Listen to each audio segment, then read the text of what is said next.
Welcome to Good Goodbyes, the funeral facts podcast. We are really glad you found us. In this podcast, me, Simon, a funeral director, And me, Tina, I'm an independent celebrant. are going to discuss all things funeral in an informal space to demystify what happens when we say goodbye.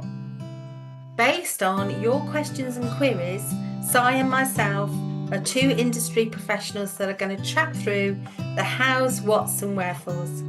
We actively work in the funeral industry in Devon in the UK. So, we hope you enjoy the episode ahead. Welcome to Good Goodbyes.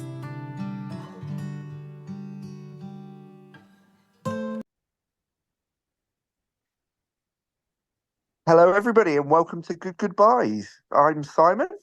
And I'm Tina. And welcome to this episode, which is all about language and swearing at funerals.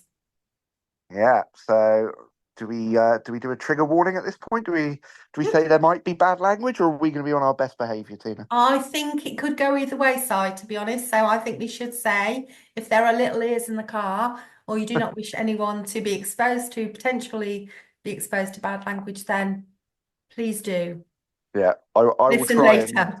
I'll try and behave, but there will almost certainly be examples of things that won't make any sense unless Unless we say I'm it. specific. Yeah, absolutely. Yeah. And I'll put in a little explicit warning on this episode then.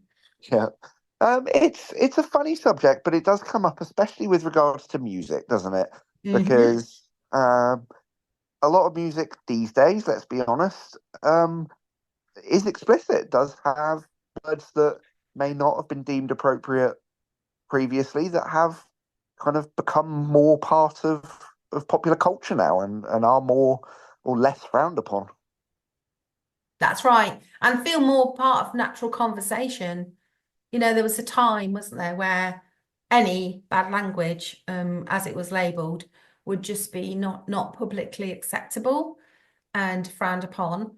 But nowadays, there are polite conventions. When people talk to each other, they don't tend to litter their everyday speech with what is labelled as swearing or profanity. But actually, in some places and some families, and for some individuals, they do. They talk, much more freely in that way. So when we're working with families, there's an appreciation of that is normal for them. And they might want some of that flavour in their celebration of life or funeral service. Yeah, very true. And especially when you're writing something as personal as a eulogy or a tribute, Mm. and you're talking about your loved one, if that was part of their vernacular, part of their day-to-day conversation, how they spoke to you, how you spoke to them, it would almost feel off to not be free enough to talk in that way. So it's not that we're encouraging it, but Mm. absolutely, if it's appropriate, then I think only that room of people are the ones who can judge whether that's appropriate. And yeah, it's not for any outside influence to say otherwise.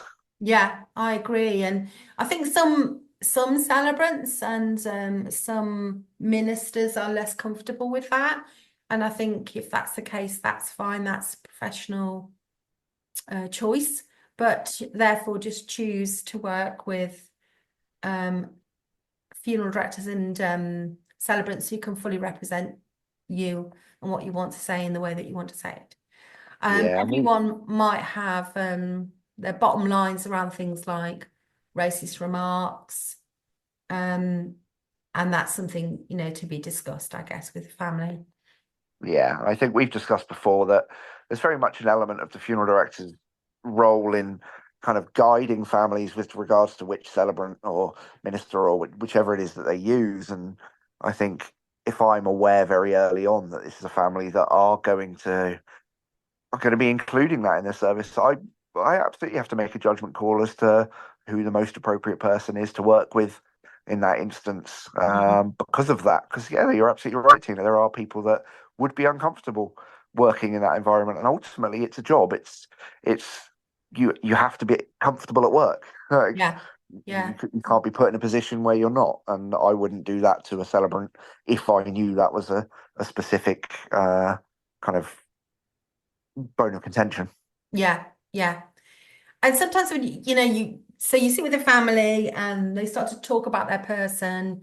And in previous episodes, Si and I've kind of said, that this is where you really do the understanding of what the service is going to be like and what the content is going to be like by knowing them and by hearing them talking about their person.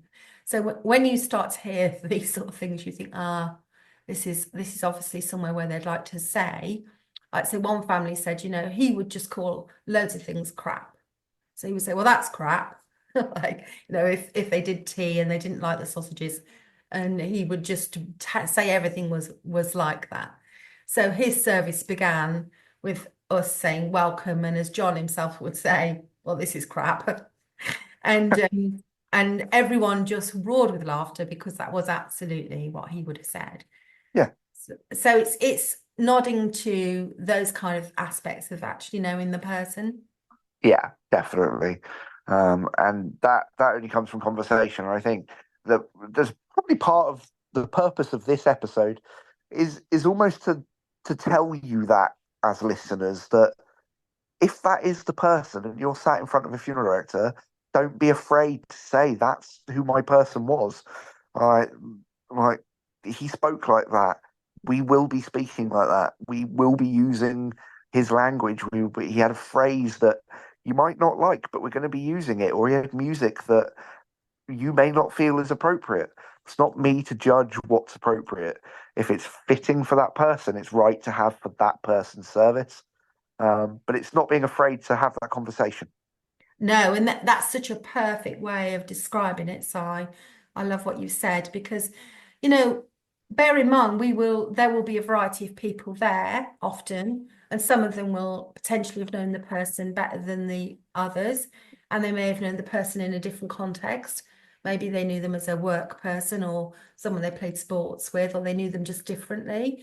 And so, as a nod to respecting that, I would always note that in the service, welcoming people for being there and saying this service is about John and for John, and therefore we will be fully representing him in all the colourful ways that he represented himself, and therefore there might be some language throughout.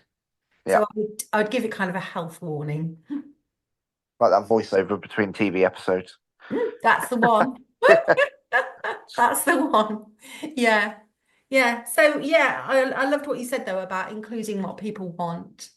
Because yeah, because some songs Yeah, sure have got like aspects in them, haven't they? absolutely. Music's the big one, isn't it? Because a lot of people are able to hold their tongues for the sake of a funeral service, for the sake of delivering a eulogy or whatever it might be, if they didn't feel comfortable using those words. But ultimately, the music that is out there that people may choose will inevitably have a smattering of that in there. That if that was their favourite song, who are we to censor? Who are Yeah. we to cover that up? Yes, there's radio edits and things, but not everybody listens to songs that are on the radio. I certainly don't. That's not my musical taste at all.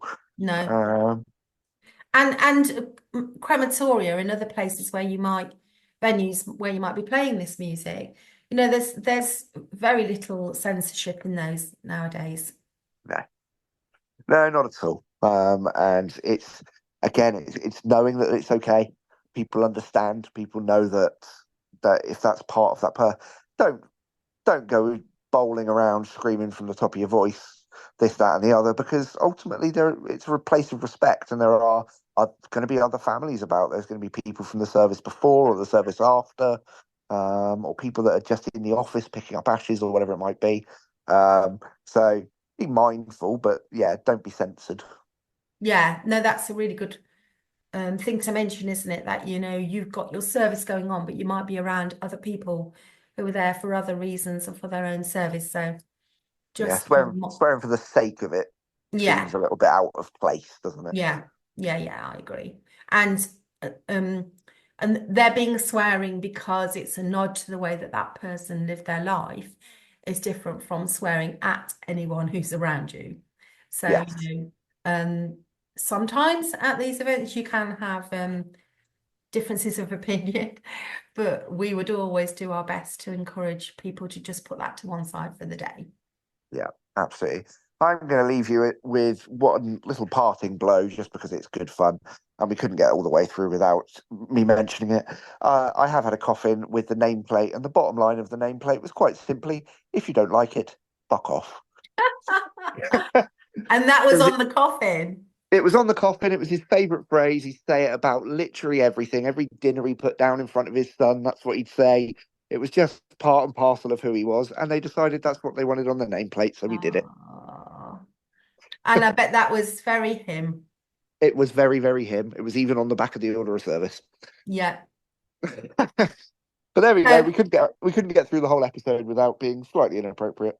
Well, but I think that covers it pretty nicely. I think that covers it. And just be flexible around what you feel you can tell your funeral director, absolutely, and your celebrant, just tell us it as it is, and we will see what we can do.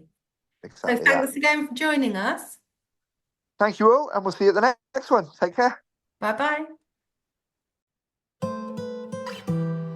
You've been listening to Good Goodbyes, the Funeral Facts podcast. Please do like, subscribe, comment and share. Drop any questions on our social media, on Instagram, or in the text option in the show notes. Si and I are qualified professionals, but we always advise our clients to seek any additional support from medical practitioners if they need to. And we hope you enjoyed this episode. Stay well and be kind to one another.